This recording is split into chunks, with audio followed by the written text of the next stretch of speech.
अस्सलाम वालेकुम, बिस्मिल्लाहिर्रहमानिर्रहीम। नाज़रीन, आप देख रहे हैं तारक इस्माइल सागर ऑफिशियल यूट्यूब चैनल और मैं हूं प्रोफेसर हाफिज़ खुर्रम इकबाल, यूनिवर्सिटी ऑफ सियालकोट के इंटरनेशनल रिलेशन डिपार्टमेंट से और गिफ्ट यूनिवर्सिटी के पॉलिटिकल साइंस डिपार्टमेंट से आपकी खिदमत में हाज़िर हूं।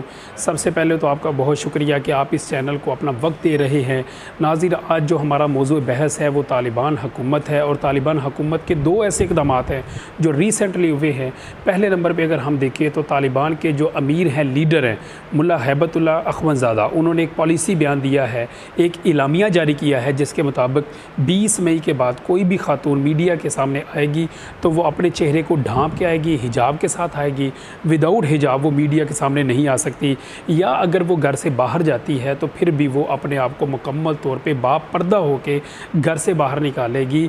इसके अलावा ख़वातीन को घर से बाहर निकलने की कोई इजाज़त नहीं है। इस पर सारा यूरोप और America, Canada, Denmark, Norway, Sweden, France, ये सारे ममालिक जो है वो सीख पा हुए हैं और इस पॉलिसी को उन्होंने शदीद तनकीद का निशाना बनाया। उन्होंने कहा इस तरह इनको नहीं करना चाहिए था। जो ह्यूमन राइट्स हैं उनको भी काफ़ी तकलीफ़ हुई है। वो कहते हैं कि इस तरह ख़वातीन के जो हकूक़ हैं उनको वायलेट किया गया है, बल्कि काबुल के अंदर कुछ ख़वातीन को मोटिवेट करके उन्होंने घरों से बाहर निकाला, जिन्होंने इस पॉलिसी के ख़िलाफ़ एहतजाज भी किया है, एहतजाज रिकॉर्ड भी करवाया है। तो अब हम बात करते हैं कि ये पॉलिसी का होना किस हद तक बेहतर है और किस हद तक बेहतर नहीं है। तो सबसे पहले अगर हम बात करें तो ये तालिबान इस्लामी कल्चर को प्रमोट करते हैं और उनके इंटरनल पॉलिसी ये है कि इस्लाम के मुताबिक अपने मुल्क को चलाएं।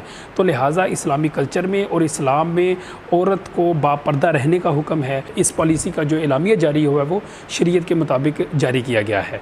तो मेरा ख्याल है इसमें जो यूरोप है या अमेरिका है उनको इसकी तकलीफ़ नहीं होनी चाहिए। उसकी रीज़न ये है कि ख़ुद उनकी जो सहाफ़ी है इवान रेडली, उसने कई दफ़ा इस बात का इजहार कर चुकी है। वो मुख्तलिफ मकामात के ऊपर वो कहती है कि यूरोप अगर खौफज़दा है सबसे ज़्यादा तो वो ख़वातीन के पर्दे से है और पाकीज़ा ख़वातीन से है। वो ये नहीं चाहते कि ख़वातीन जो हैं वो हिजाब करके और चेहरे को ढांप के बाज़ार के अंदर आए।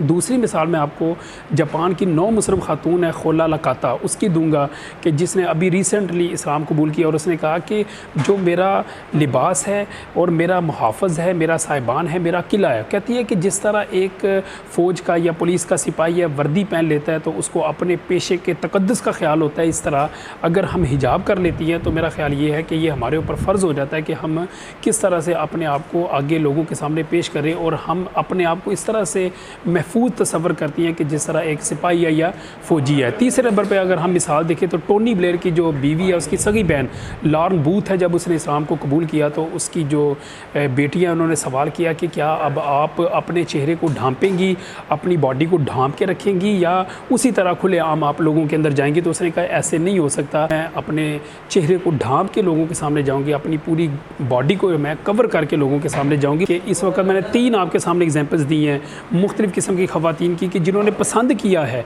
अपने लिए हिजाब को पहना और वो यूरोपियन है, एक एशियन है और 2 यूरोपियन है और उन्होंने इस चीज़ को पसंद किया है। तो जब ये बात है तो क्यों खामखा से उनकी इंटरनल पॉलिसी के ऊपर असरअंदाज होने की कोशिश की जा रही है। अगर हम दूसरी बात करें तो तालिबान ने इस वक्त काबुल के अंदर एक चौक का इफ्तिताह किया है। जैसे पाकिस्तान में आप देखें मेंटल चौक है, फुआरा चौक है, गुब्बारा चौक है, चाइना चौक है, शहाबा चौक है, बत्ती चौक है, मुख्तलिफ़ किस्म के चौक हैं। वहाँ पर उन्होंने बैतुल मुक़द्दस चौक नाम दिया है और उसके अंदर बैतुल मुक़द्दस का एक मॉडल पेश किया है। बैतुल मुक़द्दस का बाकायदा तौर पे मॉडल बनाया गया है और उस चौक के अंदर उन्होंने रखा है और उसके ऊपर काफ़ी इन्वेस्ट किया है। वहाँ पे इंफ्रास्ट्रक्चर उसका ऐसा तैयार किया है कि बिल्कुल उसका सेम मॉडल है। तो इसका बाकायदा इफ्तिताह किया गया है, अभी आप तस्वीर भी सामने इसके मुलाज़ा कर सकते हैं। तो ये जो मॉडल वहाँ पर रखा है तो इसका मकसद क्या है?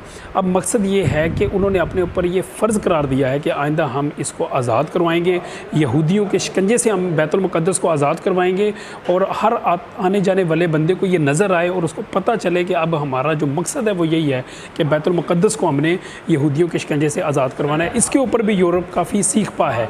तो ये 2 पॉलिसीज़ ऐसी थी कि जो भी रिसेंटली हुई हैं। तीसरे नंबर पर तालिबान का बजट पास करना है, वो इंशाल्लाह नेक्स्ट वीडियो में आपको बताऊँगा कि किस तरह से उन्होंने बजट पास किया है और वो सूद से पाक बजट है और अपने मुल्क को किस तरह आइंदा वो चलाएँगे।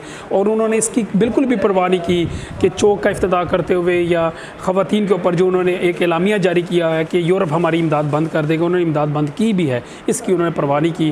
अल्लाह ताला हमारा हामी व नासर हो। बहुत शुक्रिया आपका, थैंक यू सो मच। अस्सलाम वालेकुम।